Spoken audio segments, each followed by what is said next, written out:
Okay, this is an instruction video on how to edit the recipients of your monthly reports for the various funds. You'll have a list here that's really long. Here's an example of what my list looks like. It shows all the funds, and it's, got a long list, but you'll only see the fund IDs for which you have a permissions. And so, as you'll know, you notice you only have view access here. Oh, and how you get here is this. You go to the menu, you click on, you may open up in General Ledger or something like that, whatever you have it set for.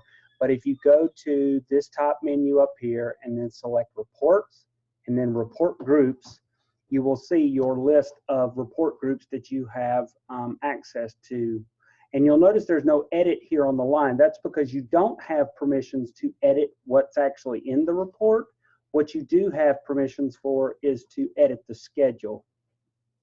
And in order to edit the schedule, this is where you go. You click on the word schedule back on this list of all your fund reports. There's the fund that it's going to report on for this line. Leave that alone.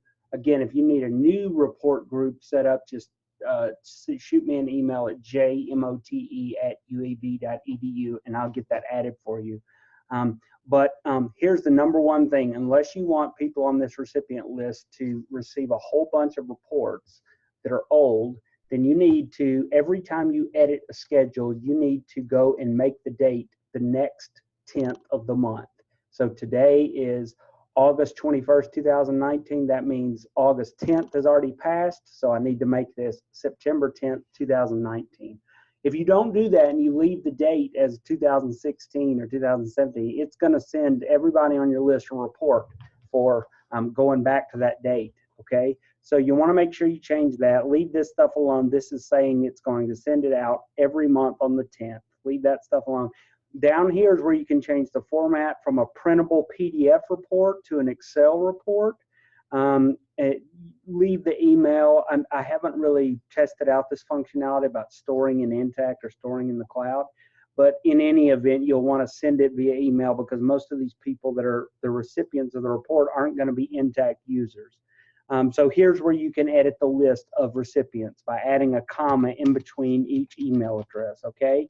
That will allow you to edit the recipients. Feel free to change the name of the report to whatever you want. Like on some of the newer funds, I've been putting the fund ID up here because people email you and say, hey, can you remove so-and-so from this report list? And you won't be able to tell what the fund ID of what fund they're talking about. You have to email them back.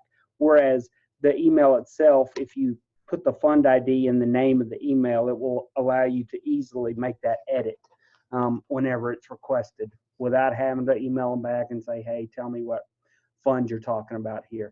So anyway, that's how you do this. That's how you edit a report group.